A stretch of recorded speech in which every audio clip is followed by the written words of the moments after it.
glue and distressing. This started out as the hideous 1980s prom bridesmaid dress. We all know the type. They had the poofy sleeves, the bow on the butt. No one ever wanted to wear this dress. For some reason, brides in the 80s thought this dress looked awesome, and there's like 800 of them in every color of the rainbow in every thrift store around America.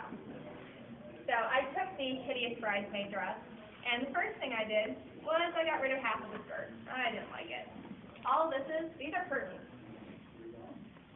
I got them in the thrift store. They still have the little lace. They probably were in some old lady's kitchen. And I literally just hot glued it inside where the old front of the skirt had been. And I took pieces of the old skirt that I'd ripped off, and I just shredded them. I used the wire brush. I used the little carpet cutter. And some of them I even hot glued back on here just to add more fullness and frayed texture to it. I just got a whole box of those curtains with that lacy stuff at a garage sale for like $1. See, there you go. Someone's going to have a prom gown. Yep. I'm so excited. You're going to be pretty. And then the sleeves are also more parts of those same curtains. Like it had, as I said, the hideous inflatable, I'm drowning, I have arm floaties on sleeves. And so I just hot glued parts of the curtain, kind of just like half put them together as sleeves. So it's not so much, they're kind of more like dangly arm emphasis than sleeves. That way you don't have to worry about, you know, how big the actress's arms are, if they're going to be too big, if they're going to be uncomfortable. It's more just like a dangling emphasis. And the lace, again, hot glued. You can get lace really cheap. A lot of times, like Joann Fabrics will have like the leftover remnant section that's like usually like 50 cents to $1 for just pieces of fabric that they don't have enough of it to justifiably sell for a real craft. And they'll have like chunks of lace, chunks of fabric, and that's where this came from. I think this cost me like 8 cents for this big chunk here. And I just hot glued it in. Same with all of the flowers, those are just hot glued. And this has actually been worn and washed numerous times over about 6 or 7 years. And I've never had any of the flowers come off. Flowers are hot glued. The flowers are hot glued. You could sew them if you want, if you have that level of dedication. I have done that. Sewing through plastic is kind of a pain. I prefer to be lazy and hot glue it. They have that iron-on seam stuff too. Will that hold? Have you tried that? It doesn't hold as well if you're washing something. I have found, same with like, there's like fabric glue or seam glue.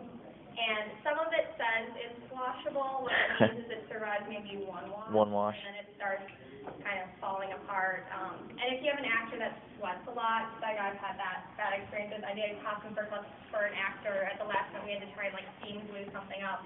He sweated like crazy, and like halfway through the night, like it's all come undone. I'm like, ooh. So yeah, if you have to wash it or if you sweat a lot, the steam glue not so effective. Just hot glue. Cool.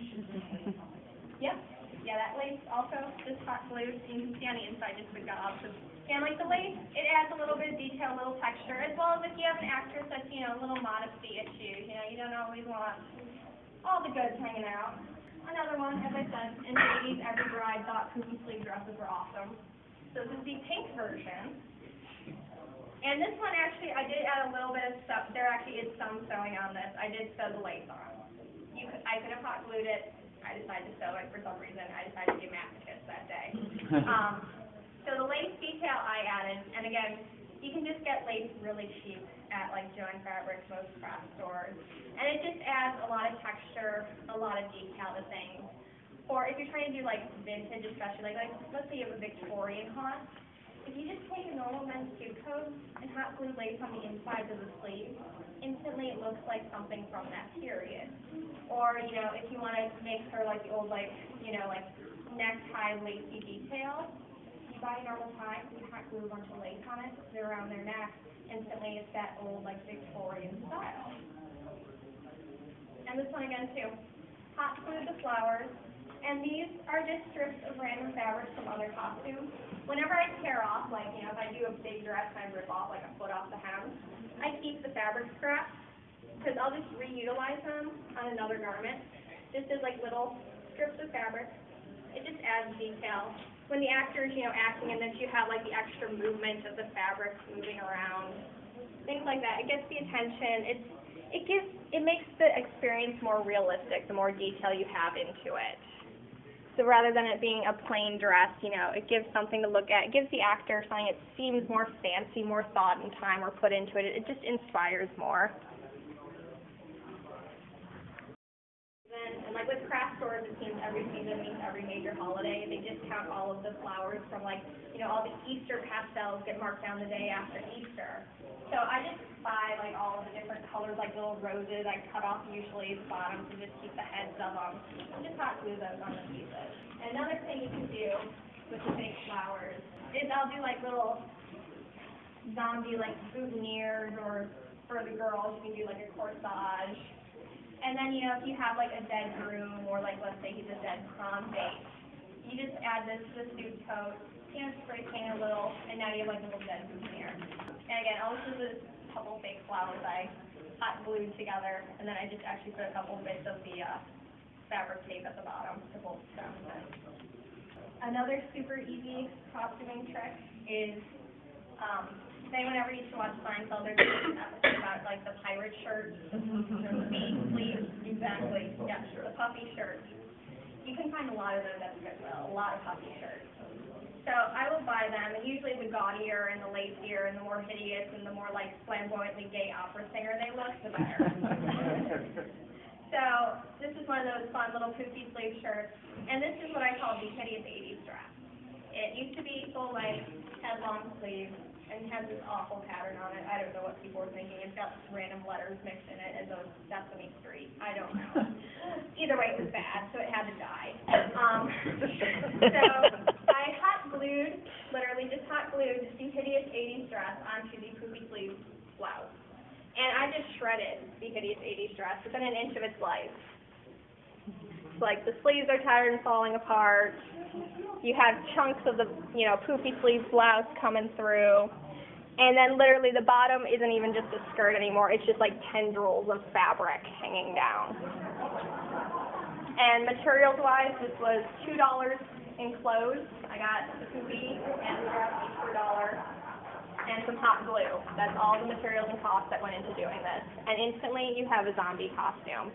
You can have an actor throw this on over a pair of pants, over leggings, over a skirt, what have you, and instantly they're a zombie.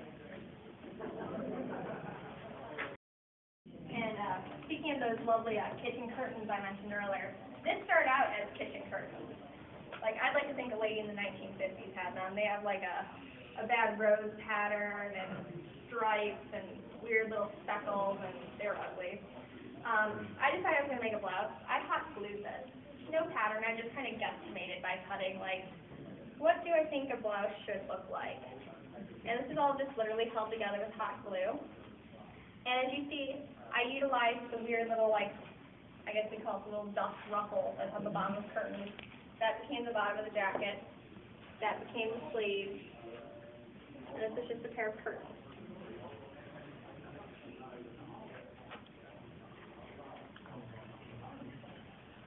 And all this is held together with hot glue, except for like the little frog attachment. So here we have the big old Victorian booty bustle. All this is, inside, there are plastic bags from the grocery store. I wadded about 10 of them inside each other, because, you know, every time you go to the grocery store, they give you like 18 bags, even if you're only buying 4 items. I just wadded a bunch of them together, wadded them into some of the curtain fabric, and now it's a bustle. And then the rest of this is just held together with Velcro that I hot glued onto the curtains. So, minimal effort, and it looks very like, it looks like something you would have spent, you know, a lot of money on, you know. I got a little Victorian bustle going on. I could be like one of those like French can girls, what have you. But yeah, it was just a pair of curtains, hot glue, and some grocery bags. I collect these at thrift stores. People give them to me at this point because they know I have an obsession with destroying them. This is a $3,000 wedding dress. I paid $20 for it. It used to be white and pristine, and I'm sure someone loved it for exactly one day. Exactly. I've actually been given divorce dresses or the wedding never happened dresses. There really isn't a market market for those, you know, other than people like us that want to destroy them. It's kind of hard to have a secondhand wedding market. I'm sure you could probably make a good amount of money soliciting your services to really bitter. That is true. That is true. Like, you know, that bastard broke your heart. We're going to destroy that beer away. Oh, yeah. Oh, my goodness, as long as I didn't wait for it. I ended up wearing this to the Chicago Zombie Prom like 2 weeks ago.